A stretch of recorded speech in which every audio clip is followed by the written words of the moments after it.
At Sierra, you'll always find apparel, footwear, and gear for 20 to 60% less than department and specialty store prices. But right now, it's clearance time, so you can save even more on everything you need to get active and outside. Visit your local Sierra store today. This episode is brought to you by State Farm.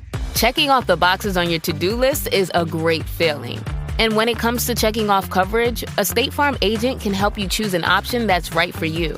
Whether you prefer talking in person, on the phone, or using the award-winning app, it's nice knowing you have help finding coverage that best fits your needs.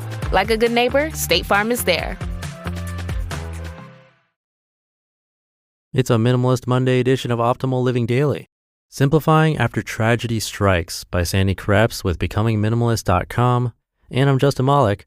Happy Monday. Welcome back to Optimal Living Daily, or the OLD podcast, where I read to you from some of the best blogs I can find and get permission from, mostly covering personal development and minimalism on this show. Now let's get right to today's post and start optimizing your life. Simplifying After Tragedy Strikes by Sandy Kreps with BecomingMinimalist.com. One cold, drizzling night in January, I stood on the street watching in disbelief and shock as my house burned. We had just moved into our house 3 months prior, and we still had a garage full of boxes waiting to be unpacked. My family was safe, but my beloved pets were lost, as were the majority of our worldly possessions. In the following months, friends shyly joked I was taking my love of simplicity to the extreme as we struggled to rebuild our lives with the blank slate we had been presented with. As I shared our struggle on social media, I was inundated with stories from all over the world of how others had coped with rebuilding after a loss, whether it was a fire, a flood, a tornado, a hurricane, or a burglary. We weren't alone. I found comfort in that truth, and even more so in the stories of those who chose voluntary simple living after the tragedy. A single mom in Louisiana told me that after losing her home in a tornado, she and her daughter moved into a tiny house on her parents' property in Alabama. She couldn't be happier. A widow in Salt Lake City shared with me that following the tragic death of her husband, she moved from their large home of 40 years to a smaller 2-bedroom condo in order to free up resources to spend more time with kids and grandchildren now scattered throughout the country. A married dad of 3 in Kansas shared that after a flood wiped out his home and his business property, his family downsized from a 4,000 square foot home into a 1,100 square foot home, and he started working from home. He said the relief he feels from simplifying his family's lifestyle far outweighs the grief he felt when the flood stole their stuff. A married couple from my hometown in Texas told me that after losing their expensive condo in Galveston in a hurricane, they chose a cute little bungalow in Dallas. They replaced only the items they needed, living a minimalist lifestyle so they could spend their resources traveling to do mission work in Africa. Losing everything forces you to evaluate your lifestyle and your needs. In the days following the fire, while we bunked down at my husband's parents' house, I found I needed very little. A few clothes and a pair of shoes, some toiletries, clothes and school supplies for my kids, a new computer so I could work again. Few other things seemed necessary. While I hope you never need these tips, I want to share with you a few things I've learned from my experience losing everything, as well as tips I've gotten from others who have lost it all. Tips for simplifying after a tragedy. Number 1, first, get yourself and your family safe. Don't worry about anything except the basics: shelter, food, and clothing. Those needs are primary. Everything else can wait. Your family, especially if you have young children, will need your strength and protection. Number 2, let yourself mourn. You can't recover until you mourn what you lost, whether that's a loved one, a pet, the loss of your sense of safety, the loss of physical stuff. Get counseling if you need. This is a major life change, and it's going to take time to heal. Treat it as such. Number 3, make use of donations. In the days following the fire, neighbors dropped off clothes and shoes for my sons, clothes for me and my husband, small kitchen appliances, books, toys, even home decor.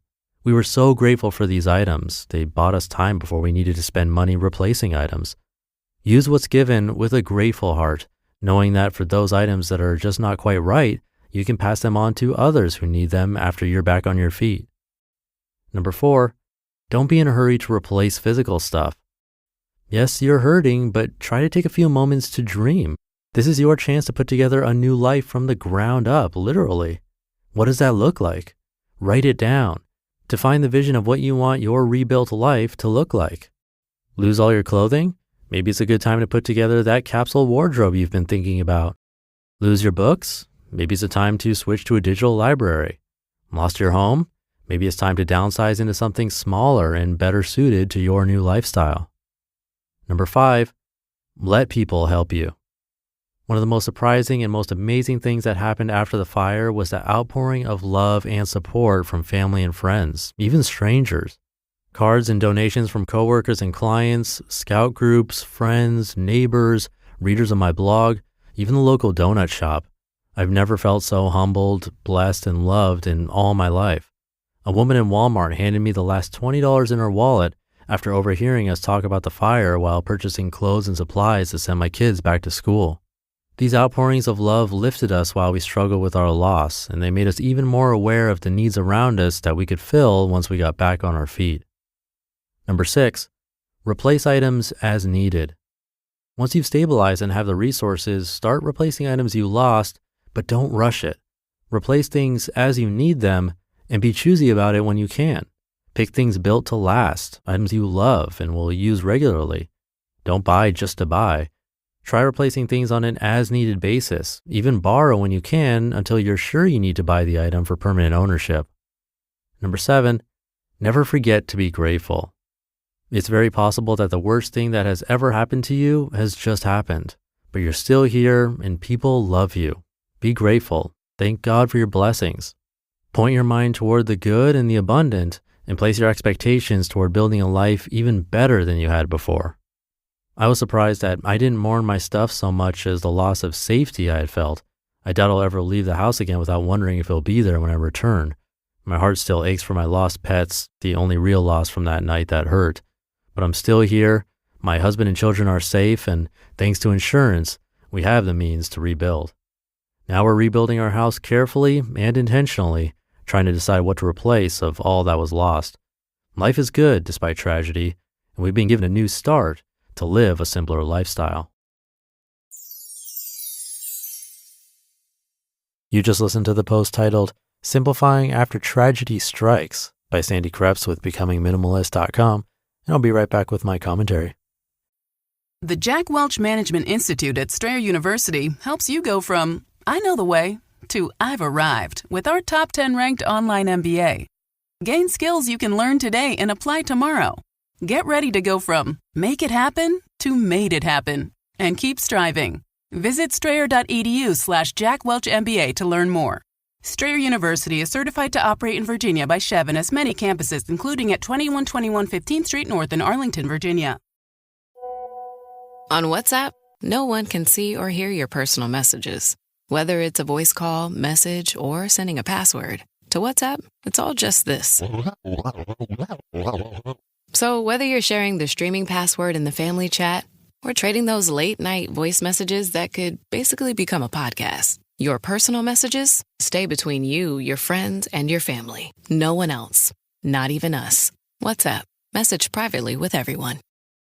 Thank you to Sandy, a guest writer on Becoming Minimalist. I can't even imagine going through something like that. Really tough to go through. But that idea she talks about, how a tragedy can become this unintentional blank slate, that's a powerful silver lining. It reminds me in a much, much smaller way of something my business partner and I have been going through with our podcasts.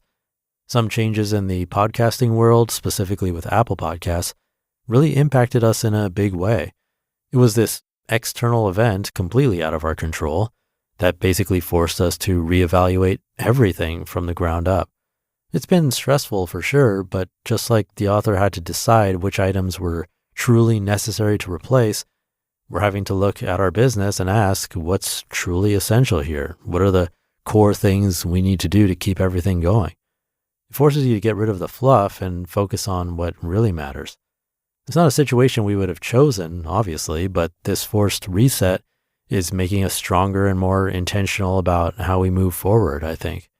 It's that growth that comes from adversity. So I think your story is just a good reminder that even in the tough times, there can be an opportunity to simplify and rebuild in a way that's even better than before. It's a good one to think about. And with that, wishing you a great rest of your week. Thank you for being here and listening every day. That's really what's kept me coming back every day. It really means a lot. So thank you again, and I'll see you tomorrow, where your optimal life awaits.